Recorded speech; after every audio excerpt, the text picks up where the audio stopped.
Carolyn Gatto, Editor-in-Chief of Woman's Day Home Decorating Ideas, and I'm here to let you in on a terrific decorating secret. Good taste doesn't have to be expensive. Your home can look exactly the way you want it to without breaking the bank. How can I be so sure? I've discovered the Bombay Company, a specialty retailer that sells great quality, antique-inspired furnishings, prints, and accessories at affordable prices.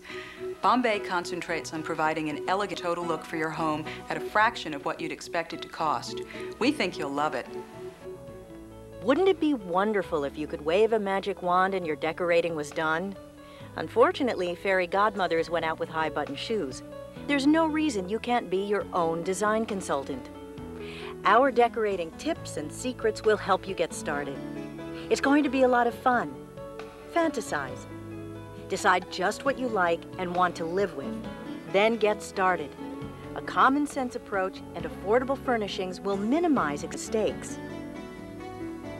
In the next half hour, we'll cover some interior design basics, talk about the impact of color, and give you dozens of suggestions to trigger your imagination.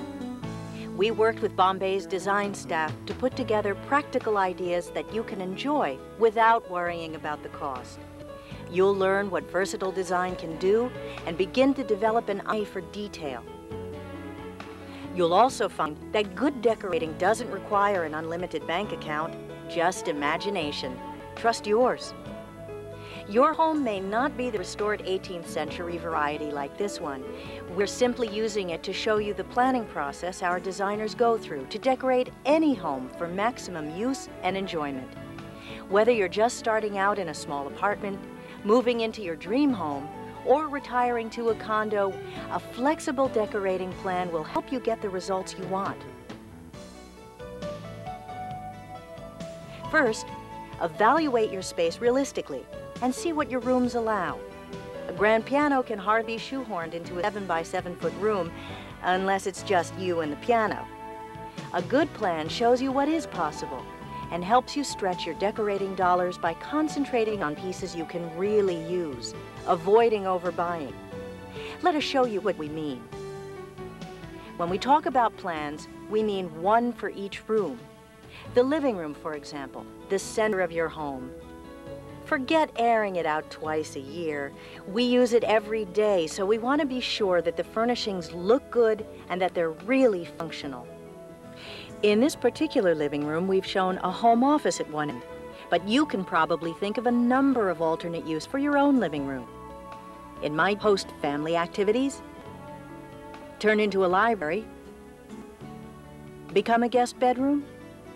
In fact, you can probably think of a dozen other needs you have for the living room. As you plan furniture placement, you won't need to push the furniture around the room to see where you like it if you use a paper floor plan with squares, each representing 1 foot. You can buy a kit or make your own with graph paper.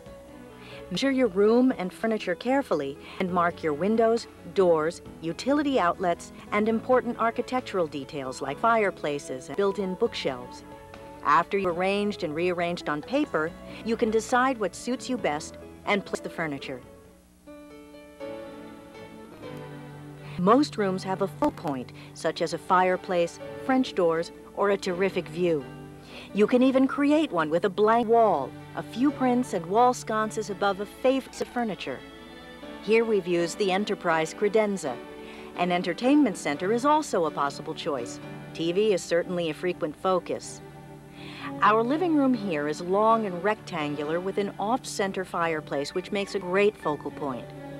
Considering the probable traffic pattern, we've placed the chairs and end tables to define the seating area and to move traffic around it without interrupting conversations. This arrangement also makes it easier to draw chairs closer to the fireplace on a cold winter evening. Now, here are some tips for making your living area easier to get around in. Each traffic lane should be at least 30 inches wide, and be sure to allow 36 inches in front of drawers. We used the sofa as a natural room divider between the living room and the office area. It further defines the separation of function. Keep in mind, this isn't carved in stone. There is no one way to decorate or arrange a room. Here, we've created an alternate plan you may prefer. It changes the traffic pattern so that you walk through the center of the room into the conversation area and home office. We see two distinct uses for this room. At the same time, there's a wonderful open feeling. How to do both? First, we used two identical rugs to separate the functional spaces while unifying the look. In addition, we used office furniture that was designed to fit into either a home or an office setting. This particular design is a classic style that blends quite well with other pieces. It's handsome, simple, versatile, and includes a number of coordinating pieces. You can see the flexible design allows most of the pieces to be functions in other. Here, the piece called the work chest is used as an end table. Here, it's used as a file chest. The pieces are designed to be multifunctional, and they actually look completely at home in any setting. Select pieces versatile as these for maximum flexibility. We've used the Hepplewhite bow front chest in the living room, but it also works equally well in a bedroom or in a hallway. Professional decorators always look at furnishing in mind. Furnishings need to work in many settings so that when it's time to relocate, they'll also fit into a new home. It helps you get the most for your money, and that's important. Now that we've gotten the larger pieces in place, we can get to the most creative part of decorating, putting together a comfortable, functional setting. In the office area, we're able to stay with the traditional feeling. The traditional style desk here, with space for the computer keyboard in the fold-down front drawer. The printer table will also hold a TV VCR. Here you see it in the bedroom. Technology has a definite place in our lives, but in home decor it often looks better in additional style disguise. The dining room's obvious use is as a gathering eating place. But who wants to ignore a lovely fireplace like this one? Thinking how nice it would be to curl up here for a good read, we've included furnishings for a reading room or library. It's also a great place to take a time out from the kids. They'll never think of looking for you. You can see that the furnishings blend beautifully for dining and for reading and relaxing. Here are bookshelves to use with favorite dishes, porcelains, a teapot collection. They also work well in a living room, study, family room, office, or bedroom. As you've noticed, we think it's a good idea not to take things too seriously, so we lined up with the repeating pattern of teacups that are the chair cushions, footstool, and the wing chair. It's fun to look at, don't you think? Isn't this great? You can just let yourself go when you plan your furniture arrangement, color your accessories. If you've analyzed what you really like, what makes you comfortable, and combine it with a few basic rules of good decorating, you're almost certain to end up with just what you want. Frankly, most people have trouble arranging the larger pieces. When we get to details, the colors, mixing patterns and textures, using accessories, wall decor, and lighting, that's when the confusion begins. But don't worry, Bombay to the rescue. We have lots of suggestions. Let's start with color. Color can make a room come alive, and, the best news yet, it's one of the least expensive decorating tools you have. When you choose the colors you're going to live, you're choosing an element that will set a mood for you. Let's look at some examples. You feel much warmer in rooms like these, cooler in rooms like these. Here, the neutral walls act as background for a rich mix of color in the furnishings and accessories. The blue and white underglazed porcelain here seem much more vivid with the hot coral wall behind it. Notice that color really, even if it's not splashed across an entire wall. If you don't want to change the color of your walls, using color in accessories can be just as effective. Think of the wall as the broad sweeping statement and small refined statements. Here you can see the impact produced just by adding a multicolored bouquet. To illustrate how color can work in your home, let's go back to the living room. We want to establish an English manor house feel, so we've chosen a rich olive color. Notice how nicely white trim emphasizes the room's authentic detailing? Simple, but effective, isn't it? If you have specific details you want to emphasize, or a mood or style you want to project, color is a key ingredient. You can emphasize certain furnishings or highlight prints or accessories with color. Changing color changes a room's seasonal look. New colors by starting with accessories, but we'll explore that later. Color can produce wonderful results. Here are a few more tips. To make the ceiling seem higher, paint it the same color as the walls or paint it pale blue. In a room painted a dark color, the walls seem to disappear. A light color in a medium-sized room can make it seem larger, more open. These are really general guidelines and should never be considered rules. And there's no such thing as right and wrong color. Choose what you really like. You may have noticed different color palettes that seem to be in style at various current emphasis on the wide variety of neutral shades.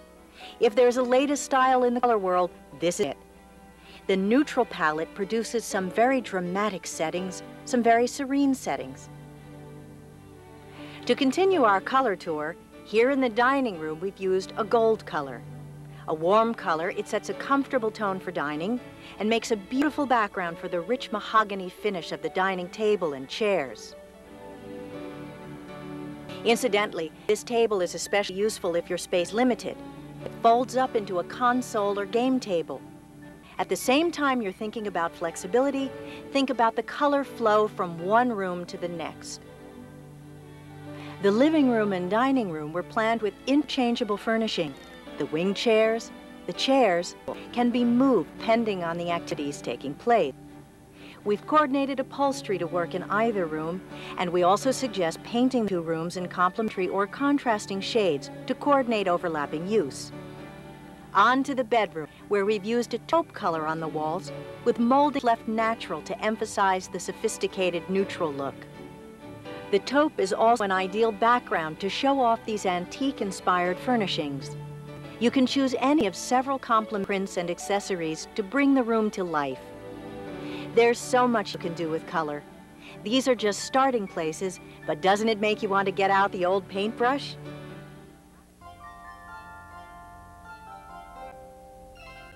Personalize your surroundings, whether you prefer an English garden, a jungle, or an English manor house. Project your personality, your preferences, your quirky sense of humor. Your home is a Technicolor picture of you. Be sure you... And speaking of contentment, there's no better place to be content than in the privacy and luxury of a lovely bedroom such as this one. You can choose any style you like. And when you're tired of riding to the hounds and you want a different feeling, change the decor. It's inexpensive and easy. Your furnishings are as versatile as this headboard. The padded inset comes with a muslin cover. You can cover it with any fabric you fancy, and do the same with the cushion on the vanity bench. Voila! Change fabric with the seasons, or with your new bedding to make a totally coordinated change. It's a really inexpensive way to redo a room. In fact, all of these chairs, footstools, and benches come with the same feature, so that you don't pay for an expensive covering you don't like and have to pay again to have it redone. Meanwhile, we want to look at how accessories and prints give a room some personality. A romantic room might include these rose prints by Pierre-Joseph Redoute. Here we added rose-colored moire wall hangers to bring out the color in the prints, give the wall arrangement a more finished look. We also picked up the color in throw pillows, done in a rose-colored damask. Accessories tell a visual story about the life you lead. Or you can fantasize, pamper yourself, create a luxurious retreat with fine linens, delightful scents, and crystal and silver plate accessories. Or you might want your bedroom done in a completely different motif. Here's a delicate subject, milady shoes, formerly far too intimate a topic to be discussed in polite company. The crystal and silver-plated accessories on the vanity support the mood and show that you didn't just furnish your room, you decorated it. Look some thought. Project your personality and a gentle sense of humor. Toss in some surprises to make you smile. What about photos of funny pictures of your family or pets? Sentimental trivia you can't part with. Yes, your rooms need to look lived in. You're right, a lived-in look can be too much of a good thing. That's why we suggest stands and practical accessories to keep things tidy, such things as valets, quilt racks, pocket changers, and jewelry chests. We've included looking hunt prints in a wall arrangement and bracketed other prints with wall consoles. Other accessorizing includes the chest and bedside cabinet, in this case with a image in mind. We also use more tailored-looking pillows on the bed. We showed the Royal Chamber lamp in French gold and a fleur-de-lis design on the Enterprise credenza, but a man's bedchamber requires a more unisex choice. Possibly this hanging wall lamp, with a choice of shades to leave the tabletops free for the pocket changer and a couple of good books. Once more, we're going to look at the living room office, this time from the perspective of finishing the look with a few more decorating tips. At first glance, of course, it looks lovely, and that's what you want any guest to have of your home. The key is a collection of small but important elements that tie it together in such a finished-looking package. Silk tie backs for the curtains, as well as tie backs of brass. Look, too, for decorative curtain rods that further enhance the look. Create a small vignette when you combine prints with a hall table, credenza, or console. To do this, you might use other elements of wall decor as well. Given the right circumstances, English art consultant Stephanie Hoppen sometimes advocates covering an entire wall with prints. That's up to you. Use objects on table and desktops that have something common. If you have collections, this is a good place to display them. Flowers and plants are always a welcome sight inside. Whether you have skill to cultivate real ones or use silk, wall vases, attractive containers, and plant stands always add a fresh dimension, especially when the colors complement the room.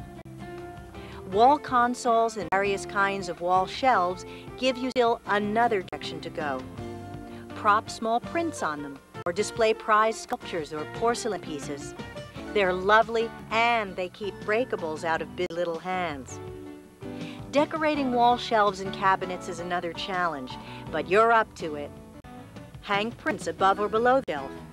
Sprinkle an interesting collection of objects on it, and you're a decorator. Did you know that grouping odd numbers of objects together looks better than using an even number? And varying the shape as well as the scale creates a more interesting arrangement? Putting things together in the same room isn't difficult. You simply need to share a common element that will be apparent to the viewer. Your goal is to combine things you like in a comfortable manner to achieve a pleasing result. This video is not so much a 1, 2, 3 set of instructions, but an opportunity for you to see what professional decorators do to put various elements together in pleasing arrangements. Light is a crucial element. Not too long ago, lamps were strictly utilitarian. But that's before the designers arrived. Now we have hundreds of choices, and that always makes things more difficult. Large or small, table or floor, plain or fancy. And what about lighting artwork? Decisions, decisions. It's a matter of proportion, color, and style. The always is how will the light be used?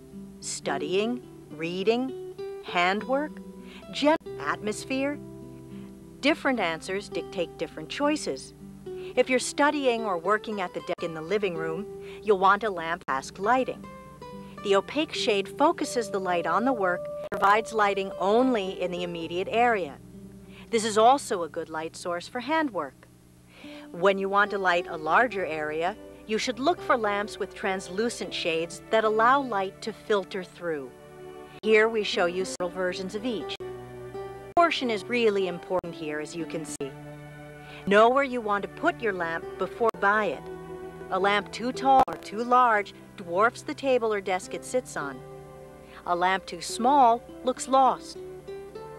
Another choice is a floor lamp. Here is one style called a torchère. Instead of directing light downward, as most lamps do, the torchère's reflector bounces the light off the ceiling, providing dramatic indirect lighting. It's really a great way to create a sophisticated lighting effect, but it's definitely not reading. With larger pieces of artwork, you may want to use an individual picture lamp to give it the best light. These attach to the frame and are specifically designed to provide the best lighting while protecting the piece. They're expensive and definitely worth it. Using and using prints and other wall decor is a whole video to itself, but here we'll try to give the short course. Artwork has an important effect on your color scheme. While it's a very personal choice, and it's certainly possible to mix and match color, shapes, and images, try to find a common element, a botanical theme, for instance. Here you see examples that range from famed 17th century botanical illustrator Redoutey to contemporary rose bouquet. A couple of small botanical prints will really perk up a small table or console. Hunting prints have an enduring appeal for men and women who like the outdoors, vigorous action, and who enjoy a life centered around horses and dogs. Crests and letters are a marvelously personal theme that also lend themselves to the English country house look, and mix well with a variety of accessories. You can create a romantic, even Victorian mood with some of these prints. Given your own particular mix of furnishings and accessories, these could be the perfect finish touch. Think of combining them with some crystal and silver-plated accessories, and you have a lovely Victorian setting. Hanging your prints in mirrors is also a subject worthy of a book, but of course we have some suggestions. As in other elements of your decorating, explore the unexpected. No matter what you choose, save yourself a lot of trouble by arranging and rearranging your wall art on the floor before you put hammer to nail. Here, we've taken a collection of small, unmatched gold leaf pieces and filled a wall with them. It's fascinating. Any mirror can give the illusion of expanding space because it reflects light and the space around it. This is especially important for narrow hallways and small rooms. It can open them up. Use a large mirror by itself. Combine it with sconces and prints. Here's a wonderful little hint. Prints can be tied together using various devices. Silk cording and tassels, moire wall hangers, brass wall hangers. The frames might match each other as these do, or the frames might match other wood accessories in the arrangement, such as these wall consoles. And here's a little decorator's secret that's inexpensive and really attractive. Try using decorative detailing called ormolu in picture frames or on the wall. Ormolu comes in several different finishes and can be used to embellish furniture as well. Framing is an important aspect of showing your artwork to its best advantage.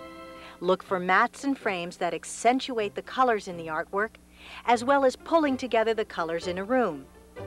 Mats can be made of fabric, moire or damask, for example.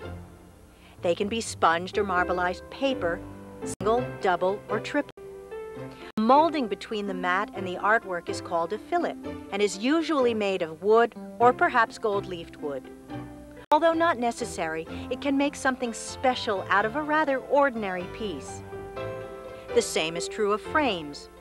Ranging from ornately embossed gold-leafed wood to a simple mahogany finish, they should blend into the mood of the room and its furnishings while complementing the colors in the artwork. The frame can actually be a work of art in itself. As you've just seen, decorating secrets really boil down to this. Make a plan, rely on the basics, trust your own taste. Now that you have all of these secrets, wouldn't it be fun to get started?